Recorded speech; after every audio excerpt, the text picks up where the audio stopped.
এখন আপনি যদি আপনার এই ডকুমেন্টটা ক্লোজ করে নতুন একটা ডকুমেন্ট শুরু করতে চান তাহলে জাস্ট ফাইলে যাবেন, তারপর আছে এই ক্লোজ, এখানে ক্লিক করবেন, তাহলে আমাদের ডকুমেন্টটা ক্লোজ হয়ে যাবে। অবশ্যই আমরা একসাথে অনেকগুলো ডকুমেন্ট নিয়ে কাজ করতে পারি, তবে এতে কম্পিউটারের উপর বেশি চাপ পড়বে, কম্পিউটার হ্যাং হওয়ার সম্ভাবনা থাকতে পারে। ঠিক আছে, তো আপনার পিসি কনফিগারেশন যদি ভালো থাকে তাহলে একসাথে অনেকগুলো ট্যাব নিয়ে আমরা কাজ করতে পারবো, অনেকগুলো ডকুমেন্ট নিয়ে কাজ করতে পারবো। তো এটা হচ্ছে আমাদের এখন নতুন একটা ডকুমেন্ট ক্রিয়েট করে আমরা জানি। তাহলে আমরা যাই হচ্ছে ফাইল থেকে গিয়ে আমরা নিউতে ক্লিক করব। নিউতে ক্লিক করে আমরা দেখি যে এখানে একটা ব্ল্যাঙ্ক ডকুমেন্ট আছে, মানে আমরা র থেকে শুরু করতে হবে, একবারে স্কেচ আপ থেকে আমাদের ফাইল ফরম্যাটটা সাজাতে হবে।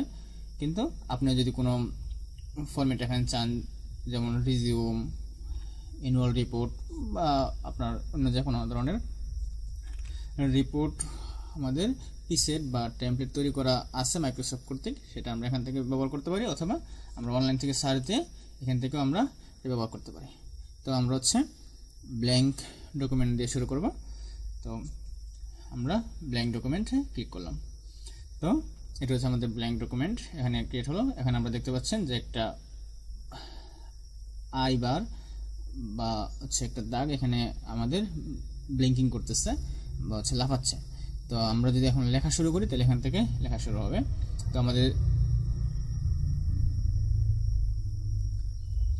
তো আমাদের এই যে মাউসের কার্সারটা আছে, দেখেন একটা আই বারের চিহ্ন আছে, এখানে নিলে আমাদের মাউসের কার্সার দেখাচ্ছে, কিন্তু আমরা যদি এই এরিয়াতে নিয়ে আসি তখন আমাদের এটা দেখাচ্ছে হচ্ছে একটা আই বার।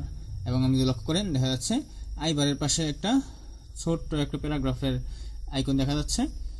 তো এটা যদি আমরা এখানে থেকে মাঝ বরাবর এদিকে নিয়ে আসি তাহলে দেখেন এটা নিচের দিকে চলে আসছে, এবং আমরা যদি একবারে ডান পাশে নিয়ে আসি তাহলে এটা হচ্ছে আমাদের বাম পাশে চলে আসছে।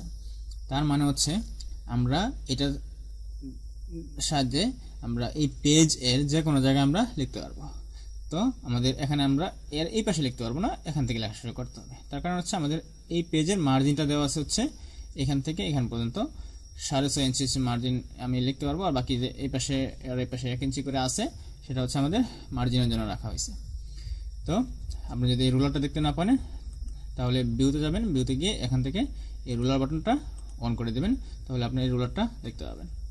ঠিক আছে, তো আমরা যদি নিচের দিকে যাই তাহলে দেখেন নিচের দিকেও 1 ইঞ্চি করে আমাদের মার্জিন রাখা আছে, তাহলে উপর নিচে চারদিকে আমাদের 1 ইঞ্চি করে মার্জিন রাখা আছে। আমরা এই মার্জিনটা আমরা চেঞ্জ করতে পারি, আমরা সেটা আস্তে আস্তে দেখব। তো আমরা এখন প্যারাগ্রাফ লেখা শুরু করি।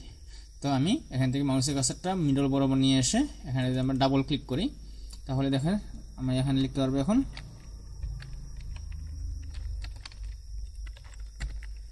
আমি এখানে লিখতে পারবো। এখন যদি আমি ইন্টার চাপি তাহলে দেখেন ও নতুন একটা লাইন বা প্যারাগ্রাফ শুরু করার জন্য আমাকে মিডল বরাবর এখানে নিয়ে আসছে। যে আমি যখন ইন্টার চাপছি তখন ও বুঝতে পারছে যে আমার এই লাইনটা লেখা শেষ, আমি নতুন একটা প্যারাগ্রাফ শুরু করতে যাচ্ছি। তো এখন এই প্যারাগ্রাফটা মাঝখান থেকে শুরু হচ্ছে। তো আমি চাইলে এটা জাস্ট এই ডান দিকে এখানে নিয়ে এসে ডাবল ক্লিক করে এখানে আমরা লিখে নিতে পারবো। তো আমি এটা লিখলাম, এটা লেখার পরে দেখেন কার্সারটা নিচে চলে আসছে।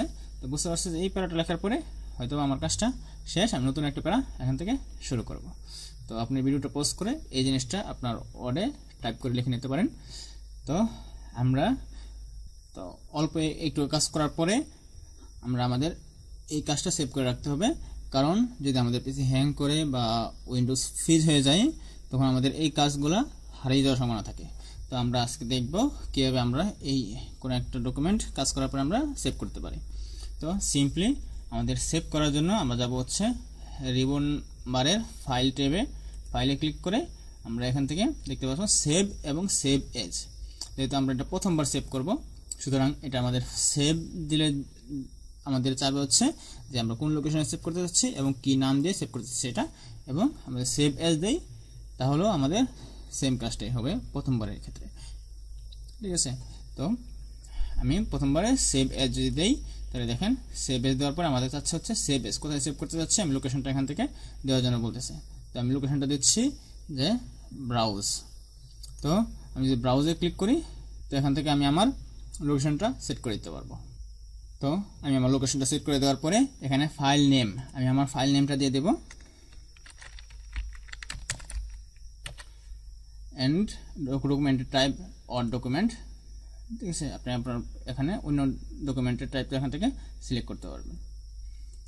তো আমি সেভে ক্লিক করব। তো এটা আমাদের সেভ হয়ে গেছে। এখন দেখেন আমাদের এই পাশে নামটা দেখাচ্ছে, আমি যে নামটা দিয়েছিলাম চ্যাপ্টার 2, এবং পাশে দেখা যাচ্ছে saved to this document to this PC, saved to this পিসি, তার মানে হচ্ছে এই ডকুমেন্টটা এই পিসিতে এখন সেভ করা আছে। তো আমরা যদি এখন এডিশনাল কোনো কন্টেন্ট অ্যাড করি তাহলে কিন্তু আমাদের এই লেখাটা ডিসঅ্যাপিয়ার হয়ে যাবে। তার মানে হচ্ছে পরে যে আমরা কাজটুকু করছি এই অংশটুকু আমাদের আর সেভ নাই, তখন আমাদের এটা সেভ করতে হবে। যেমন আমি যদি লিখি